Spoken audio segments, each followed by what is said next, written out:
दूर किसी जंगल में पक्षियों पर बड़ी परीक्षा आन पड़ी थी, क्योंकि उस जंगल में सूखा चल रहा था। भोजन का तो किसी ना किसी तरीके से काम चल ही जाता, लेकिन अब पक्षियों के पीने के लिए पानी जरा भी न था। सब पक्षी बहुत ज्यादा परेशान थे। और फिर एक दिन सब पक्षी इकट्ठे होते हैं।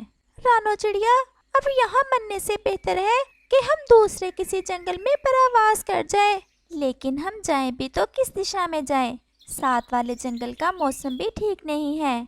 कल उस जंगल से एक पक्षी आया था। वो बता रहा था कि वहाँ भी पानी नहीं है। क्यों ना हम पूर्व वाले जंगल की तरफ जाएं?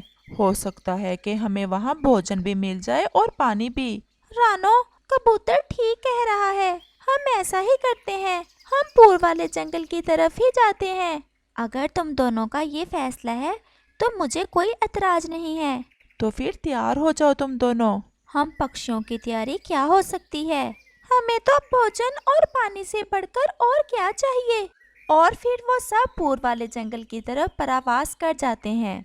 वो बहुत तेज उड़ते हैं, लेकिन वो रास्ते में कहीं भी नहीं रुकते। जल्द ही वो अपने जंगल से बाहर निकल जाते हैं और फिर वो थोड़ा आराम करने के लिए एक पेड़ पर बैठ जाते हैं। चिड़िया, मैं तो प्यास से मर रहा हूँ और मेरा सांस रुक रहा है। अगर पानी ना मिला तो मैं भी और नहीं उड़ सकता। लेकिन अब हम क्या करें? यहाँ इन पहाड़ों में हमें पानी कहाँ से मिलेगा? और फिर शाम हो जाती है। चिड़िया बहन, अगर मेरी बात मानो तो हम आज रात इन पहाड़ों में ही गुजार लेते हैं। अभी कुछ देर में अंधेरा हो जाएगा। और फिर वो तीनों रात वहीं पहाड़ों में गुजारने का फैसला करते हैं। तोते, ये जगह मुझे कुछ खतरनाक लग रही है। ऐसे पेड़ों पर रात गुजारने से बेहतर है कि हम वो सामने वाली गुफा में चले जाते हैं। वहाँ हम सुरक्षित रहेंगे। और फिर वो सब गुफा की तरफ चले जाते हैं। थोड़ी ही देर में रात भी हो जाती है। सब पक्षियों का भूख और प्यास से बुरा हाल था। ऐ भगवान, आखिर हम मासूम पक्षियों पर इतनी बड़ी परीक्षा क्यों आई है? अगर हमें पानी और भोजन ना मिला तो हम मर जाएंगे। रानो अपने मन ही मन में ऐसे कहती है। और फिर अचानक से कबूतर रानो चिड़िया से कहता है। रानो चिड़िया, वो देखो सामने कोई मटका पड़ा है। चलो हम देखें, हो सकता है कि उस मटके में थोड़ा बहुत पानी मिल जाए। और फिर रानो चिड़िया जल्दी से उस मटके के पास जाती है। वो ये देखकर बहुत हैरान हो जाती है कि उस मटके में थोड़ा सा पानी भी था। तोते और कबूतर, पानी मिल गया, हमें पानी मिल गया। मटके में ज़्यादा तो नहीं, लेकिन थोड़ा सा पानी है। और फिर कबूतर और तोता भी मटके के पास आ जाते हैं। तोते और कबूतर भैया, आप पहले पानी पी लो, अगर बचा तो मैं भी पी लूँगी। नहीं चिड़िया, पहले आप और कबूतर भैया पानी पी लें, मैं बाद में पी लूँगा। नहीं, मैं बाद में पानी पी लूंगा, पहले आप दोनों पी लो। वो सब पक्षी एक दूसरे के अच्छे दोस्त थे, इसलिए वो ये सोच रहे थे कि कहीं ऐसा ना हो कि वो पानी पी ले और उसका दोस्त प्यासा ही रह जाए। वो सब ये बातें कर ही रहे थे कि उस मटके के पास एक तरबूज की बेल थी। और फिर वो बेल उन पक्षियों से ऐसा कहती है। पक्षियों, क्या आप देख रहे हो कि मेरे पत्ते कैसे सूख रहे हैं? अगर इस मटके में थोड़ा सा पानी है तो वो आप मुझे दे दें ताकि मैं जी सकूं। अगर मुझे पानी ना मिला तो मैं मर जाऊंगी और मेरे फूल भी सूख जाएंगे। तोते और चिड़िया, अब क्या करना होगा? पानी तो इतना ही है कि या हम पी लें या फिर इस तरबूज की बेल को दे दें। मेरे दोस्तों, अगर मुझसे पूछो तो हमें इस बेल की ज़िंदगी बचानी चाहिए। और फिर वो सब उस मटके में जो थोड़ा बहुत पानी था उस बेल को डाल देते हैं। ये भी शायद हमारी कोई परीक्षण ही थी। और वो सब नाराज होकर बैठ जाते हैं। अभी थोड़ी ही देर हुई थी कि वो बेल हरी भरी हो जाती है और वो बेल बहुत ज़्यादा खुश थी।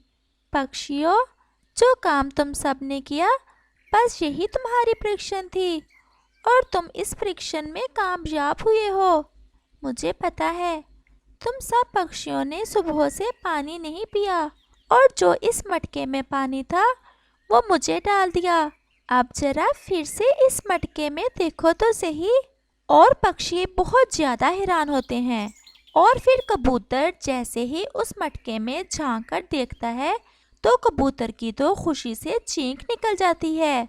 रानो, रानो जल्दी आओ, तोते जल्दी आओ, देखो मटका तो पानी से भरा हुआ है। वो सब बहुत खुश होते हैं और वो सब जी भरकर ठंडा ठंडा पानी पीते हैं और उनके शरीर में जान आ जाती है। तुम इस पानी को जैसे भी पियो, ये कभी कम नहीं होगा। मैं और बेल इस गुफा में आश्रय लेने वाले हर पक्षी को आजमाते हैं, और जो कोई पक्षी हमारी परीक्षण पर पूरा उतरे, ये पानी और इस बेल के फल बस उसी पक्षी के लिए होते हैं। मटके जी, आपका बहुत बहुत धन्यवाद जो आपने हमारी इतनी ज़्यादा मदद की। अगर हमें पानी ना मिलता तो हम सच में मर जाते। लेकिन मटके जी, इस बेल पर तो कोई फल नहीं है। ये सुनकर मटका थोड़ा मुस्कुराता है। वो बेल उन पक्षियों से ऐसा कहती है, आप सब कुछ मांगोगे तो मैं दूंगी। आपका जो जो कुछ खाने को मन करेगा मैं वो सब दे सकती हूँ आपको। आप कुछ मांगो तो सही। ये सुनकर उन पक्षियों को और भी ज़्यादा हैरानी होती है। और फिर रानो चिड़िया उस बेल से ऐसा कहती है, बेल जी, अगर हो सके तो मुझे तो एक तरबूज ही दे दें। और फिर देखते ही देखते उस बेल पर एक बड़ा सा तरबूज लग जाता है। रानो चिड़िया बहुत ज्यादा खुश होती है। तोते जी, आप क्या खाओगे? बेल जी, मुझे तो लाल मिर्ची ही ज्यादा पसंद है, अगर हो सके तो वो ही मिल जाए। और फिर उस बेल पर ढेर सारी लाल मिर्ची लग जाती है, जिसे देखकर तोता तो पागल हो रहा था। और फिर कबूतर भी उस बेल से अपना मनपसंद भोजन ले लेता है। और फिर वो सब वहीं सो जाते हैं। और फिर सुबह हो जाती है। तोते और कबूतर, जब तक बारिश नहीं हो जाती क्यों ना हम इस गुफा में ही दिन गुजार लें। यहाँ हमें भोजन भी मिल गया है और पानी भी। रानो चिड़िया, मैं भी यही सोच रहा हूँ। हम ऐसा करते हैं कि इस गुफा में नरम नरम घोंसले बना लेते हैं और बारिश होने तक यहीं रहेंगे। और फिर वो उस गुफा में अपने घोंसले बनाने का काम शुरू करते हैं। वो सूखा घास लाते हैं, थोड़े सूखे पत्ते और तिनके। और फिर शाम होने से पहले पहले वो अपने लिए नरम नरम घोंसले बना लेते हैं। और फिर शाम हो जाती है। वो तीनों गुफा के बाहर बैठे हुए थे कि वहाँ एक कौवा और कौवी आ जाते हैं। नमस्ते पक्षियों। जी जी, नमस्ते। पक्षियों, मेरा नाम कालू कौवा है और ये मेरी पत्नी गोरी है। हम परावासी हैं और दूसरे जंगल जा रहे थे, लेकिन अब शाम हो गई है। क्या हम रात आपके पास गुजार सकते हैं? कौवे जी, हम भी इस जंगल के बासी नहीं हैं। हम भी पहाड़ों वाले जंगल से आए हुए हैं। हमारे जंगल में सूखा चल रहा है इन दिनों। बस पानी की खोज में जहाँ तक आ गए और हम अब इस गुफा में रहते हैं। अगर रात गुजारनी है तो तुम भी हमारे साथ रह सकते हो। यहाँ हम तुम्हें भोजन भी दे देंगे और पानी भी। क्या क्या चीजें हैं भोजन में? मेरा तो आज मठियाई खाने को बहुत ज्यादा मन कर रहा है। कवि जी, आप जिसकी इच्छा करोगी हम वही देंगे आपको भोजन में। आप क्यों चिंतित हो रही हो? ऐसा सुनकर गोरी तो बहुत खुश हो जाती है। सच में? सच में। और फिर रात हो जाती है और वो सब गुफा में चले जाते हैं। पक्षियों, मुझे तो भूख बहुत ज्यादा लगी हुई है। आप जल्दी से मुझे वो मठियाई ही दे दें। मैं पहले भोजन कर लूं, बाकी बातें तो सारी रात होती ही रहेंगी। मठियाई है भी या मजाक ही कर रहे थे आप? आप बैठें, मैं अभी आपको मठियाई देती हूँ। और फिर रानो चिड़िया उस बेल के पास जाकर ऐसा कहती है, बेल जी, कौवा और कौवी के लिए मठियाई दे दें, उन्हें मठियाई खाना है। और फिर वो बेल तुरंत वहाँ मठियाई का ढेर लगा देती है, जिसे देखकर गोरी कौवी तो बहुत ज्यादा हैरान हो जाती है। चिड़िया जी, ये क्या? ऐसे कैसे मठियाई, और वो भी एक बेल से? मुझे तो अपनी आंखों पर विश्वास नहीं हो रहा। कौवी जी, आप मठियाई खाएं और मजे करें, अगली बात ना पूछें। और फिर कौवी और कौवा वो मठियाई खा लेते हैं। और फिर बाकी पक्षी भी भोजन कर लेते हैं और पास पड़े मटके से पानी भी पी लेते हैं और फिर वो सब सो जाते हैं। लेकिन गोरी की आंखों में नींद नहीं आ रही थी। वो तो उस बेल के बारे में ही सोचे जा रही थी। कालू, ऐसे कैसे हो सकता है? एक बेल इतने सारे भोजन कैसे दे सकती है? सच पूछो तो मुझे तो अभी तक विश्वास नहीं हो रहा। ये जरूर कोई जादुई बेल है, क्योंकि ये सब कोई जादुई बेल ही तो कर सकती है। क्यों ना हम दूसरे जंगल जाने की बजाय इन पक्षियों के साथ ही रह लें। जब तक ये पक्षी यहाँ हैं, हम भी इनके साथ ही मजे करते हैं। बात तो तुम्हारी ठीक है, हम ऐसा ही करते हैं। और फिर ऐसे वो बातें करते करते सो जाते हैं। ऐसे ही दिन और रात गुजरते गए। फिर एक दिन आसमान पर गहरे बादल छा जाते हैं और फिर तेज बारिश शुरू हो जाती है और फिर सारा दिन और सारी रात बारिश होती है, जिससे हर तरफ नदी नालों में पानी ही पानी हो जाता है। अब हम सबके जाने का समय आ गया है, क्योंकि अब हमारे जंगल में पानी मिल जाएगा और भोजन भी। मटका जी और बेल जी, आप सब मजबूर पक्षियों की ऐसे ही मदद करती रहो और हमेशा खुश रहो। अब हम सब जा रहे हैं, क्योंकि हमारे जंगल में अब बारिश के कारण पानी की नदियां भर गई होंगी। आप पक्षी बहुत अच्छे थे। और फिर वो मटका उदास हो जाता है और वो पक्षी वहाँ से चले जाते हैं। दूर किसी जंगल में दो चिड़िया रहती थी। उनकी आपस में बहुत ज़्यादा दोस्ती थी। एक का नाम था लक्ष्मी चिड़िया और एक का नाम था टीना चिड़िया। वो हर मुश्किल समय में और हर अच्छे समय में हमेशा साथ रहती थी। लक्ष्मी, तुम्हें बोरियत नहीं हो रही? मुझे तो कल से बहुत बोरियत है। मेरा मन करता है कि कोई काम हो करने को। हाँ टीना, वैसे मन तो मेरा भी कर रहा है किसी काम करने को। हम ज़्यादा देर फारिग ही रहती हैं आजकल और हमें तो काम करने की आदत है। ऐसे फारिग बैठा नहीं जाता। लेकिन हम काम क्या करें? लक्ष्मी, हम कोई फसल काश्त करें। ऐसे हमें भोजन की भी चिंता नहीं होगी और हम मसरूफ़ भी हो जाएंगी। टीना, हम कौन सी फसल काश्त करें? लक्ष्मी, हम चावल काश्त कर लेते हैं। हम अभी चावल नहीं काश्त कर सकती, क्योंकि चावलों के लिए ज़्यादा पानी की ज़रूरत होती है और अभी इस मौसम में बरसात भी इतनी ज़्यादा नहीं होगी। टीना, हम कोई ऐसी फसल काश्त करते हैं जिसे कम पानी की ज़रूरत हो। हम ऐसा करते हैं कि गंदम काश्त कर लेते हैं, क्योंकि गंदम तो एक आध बारिश में ही हो जाएगी। लेकिन लक्ष्मी, हमारे पास तो गंदम का बीज नहीं है, तो हम गंदम कैसे काश्त करेंगे? टीना, मैं कल कालू के घोंसले में गई थी। उसके पास तो काफ़ी ज़्यादा गंदम के दाने पड़े थे। तुम्हें तो पता है उसका कि वो चुरा लेता है दाना। अब तो लगता है कि कुछ ज़्यादा ही दाना उसके हाथ लग गया है। लक्ष्मी, लेकिन क्या वो हमें दाना दे देगा? टीना, तुम्हें पता है कि वो कितना आलसी है? हाँ, पता तो है। तो हमें उसे लालच देना होगी कि जितना दाना वो हमें देगा, हम उससे दुगना करके उसे वापस करेंगे।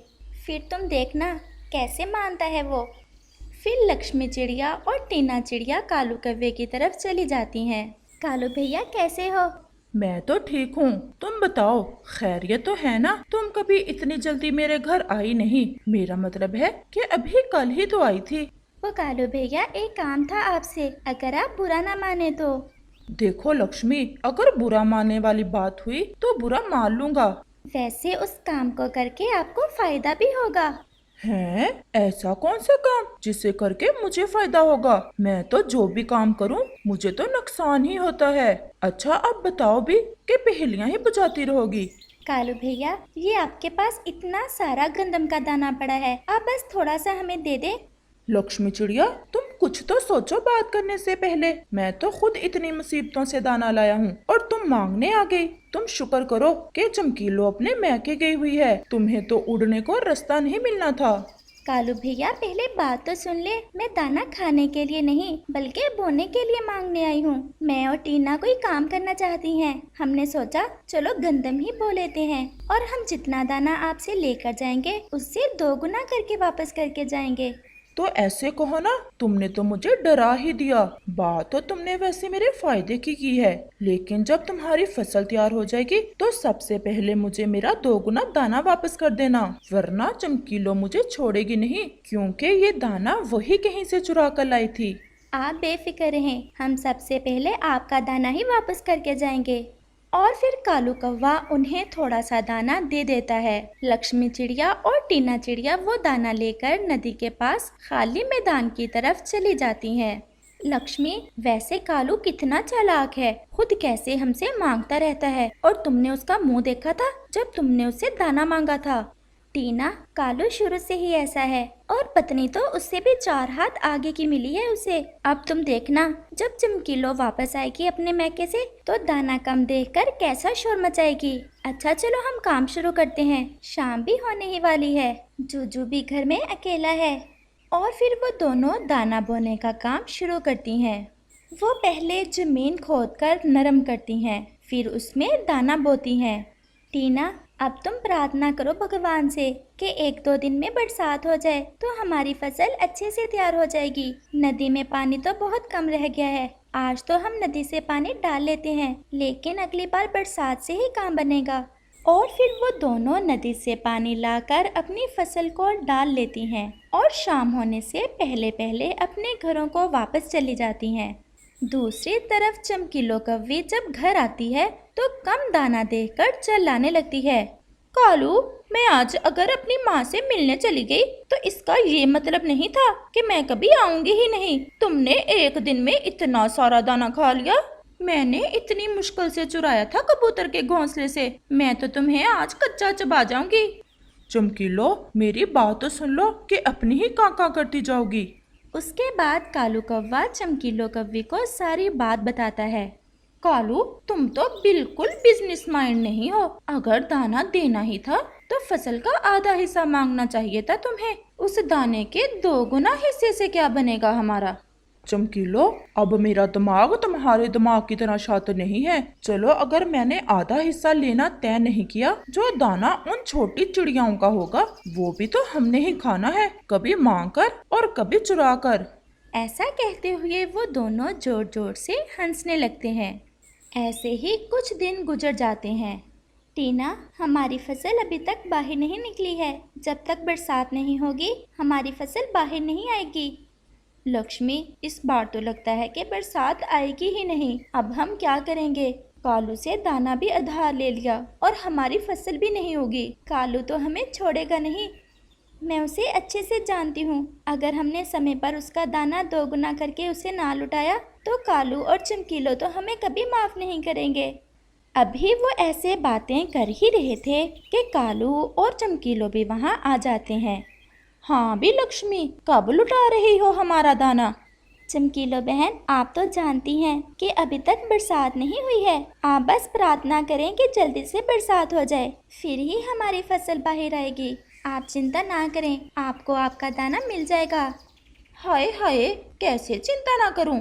मेरी मेहनत पसीने की कमाई इस कालू के बच्चे ने तुम्हारे हाथ में थमा दी और तुमने दाना लाकर बर्बाद कर दिया। अभी तक फसल फूटी तक नहीं, और मैं चिंता ना करूं। मैं तुम्हें बता रही हूँ, अगर 2-4 दिनों में तुमने मेरा दाना वापस ना किया तो मुझसे बुरा कोई नहीं होगा। ऐसा कहकर वो वहाँ से चले जाते हैं। लक्ष्मी चिड़िया बस उन्हें जाता देख रह जाती है। चमकीलो, तुमने ऐसे ही उन दोनों को इतनी बातें सुना दी, उन्होंने भी कई बार हमारी मदद की है। कालू, अब मजीद मेरा दिमाग ना खराब करो। तुम सच पूछो तो मुझे तो बड़ा मजा आ रहा है लक्ष्मी चिड़िया को परेशान करके। तुमने उनकी शक्लें देखी थी, कैसे डर गई थी मुझसे। चमकीलो, तुम अपनी आदत से कभी बाज ना आना। कालू जी, अब ना मेरे दिमाग में एक नई बात आई है, देखना कितना मजा आता है। अब क्या नई शैतानी आई है तुम्हारे दिमाग में? ये तो सुबह को ही बताऊंगी तुम्हें। और फिर रात हो जाती है और वो दोनों पति पत्नी सो जाते। अगली सुबह जब लक्ष्मी चिड़िया दाना ढूंढने के लिए गई होती है तो चमकीलो उसके घोंसले में जाती है और उसके बेटे जुज्जू को उठाकर ले आती है। चमकीलो, ये तुम लक्ष्मी के बेटे को क्यों लेकर आ गई? बस तुम देखते जाओ, अभी तो असल खेल शुरू हुआ है, आगे आगे देखो होता है क्या। लक्ष्मी चिड़िया जब घोंसले में वापस आती है तो जुज्जू को घोंसले में ना पाकर बहुत परेशान हो जाती है। वो जल्दी से अपनी सहेली टीना चिड़िया की तरफ जाती है। टीना, क्या तुमने जुज्जू को कहीं देखा है? लक्ष्मी, क्या बात है, तुम इतनी परेशान क्यों हो? और जुज्जू कहाँ चला गया? पहले तो वो कभी तुम्हारे बिना घोंसले से बाहर नहीं गया। वैसे मैंने थोड़ी देर पहले चमकीलो को तुम्हारे घोंसले की तरफ जाते देखा था, फिर मैं दाना लेने चली गई। टीना, मुझे लग रहा है कि चमकीलो मुझसे बदला लेने के लिए जुज्जू को अपने साथ ले गई है। लक्ष्मी, तुम चिंता ना करो, जुज्जू बिल्कुल ठीक होगा। चलो हम चलते हैं चमकीलो की तरफ। और फिर वो दोनों कालू और चमकीलो के घोंसले की तरफ चली जाती हैं। वो जब वहां पहुंचती हैं तो देखती हैं कि जुज्जू चमकीलो के घोंसले में ही था और चमकीलो भी पास ही बैठी हुई थी। जुज्जू, तुम यहाँ क्यों आए हो? मैंने तुम्हें कितनी बार मना किया है, घोंसले से अकेले बाहर नहीं निकलते। मैं इसे लेकर आई हूँ और तुम इसे तभी लेकर जा सकती हो जब मेरा दाना 2 गुना करके मुझे वापस करोगी। चमकीलो, कुछ शर्म करो, तुम दाने के लिए ये सब भी कर सकती हो, मैं इससे ज्यादा भी कर सकती हूँ। अब जाओ और जाकर मेरे दाने का इंतजाम करो और मुझे मेरा दाना देकर अपना बेटा ले जाओ। इससे पहले कि टीना कुछ और बोलती, लक्ष्मी उसे चुप करा देती है। टीना, इससे कुछ भी कहने का कोई फायदा नहीं है, तुम मेरे साथ चलो। और फिर लक्ष्मी चिड़िया टीना चिड़िया को लेकर वहाँ से चली जाती है। लक्ष्मी, तुम मुझे वहाँ से क्यों ले आई? आज मैंने उस चमकीलो को छोड़ना नहीं था, उसकी इतनी हिम्मत के। टीना, ऐसे लड़कर कुछ भी नहीं होगा, हमें बादलों की तरफ जाना चाहिए। मेरी उनके साथ अच्छी बातचीत है, वो मेरी बात जरूर मानेंगे, फिर ही हमारी मुश्किल आसान होगी। और फिर वो दोनों सहेलियां बादलों की तरफ चली जाती हैं और शाम तक बादलों को लेकर आ जाती हैं। बादल आकर बहुत ज्यादा पानी बरसाते हैं और जंगल में हर तरफ पानी ही पानी हो जाता है। अगले ही दिन उनकी फसल भी फूट जाती है। कालू भैया, मैंने आज की रात बहुत मुश्किल से बिताई है अपने बेटे के बिना। आप जाकर देख सकते हैं कि हमारी फसल कैसे अच्छे से फूटी है। अब कुछ ही दिनों की बात है, मैं आपको 2 गुना हिस्सा क्या, आधा हिस्सा ही दे दूंगी। आप प्लीज मेरा बेटा मेरे साथ जाने दें। आधे हिस्से का सुनते ही चमकीलो झट से जुज्जू लक्ष्मी को वापस कर देती है और फिर कुछ ही दिनों में फसल बिल्कुल तैयार हो जाती है। टीना और लक्ष्मी चिड़िया आधी फसल कालू और चमकीलो को दे देती हैं। चमकीलो, अब तो खुश हो ना? बहुत, लेकिन इंतजार बहुत करवाया तुमने और हमें बहुत बड़ी सीख मिल गई तुमसे दाना लेकर।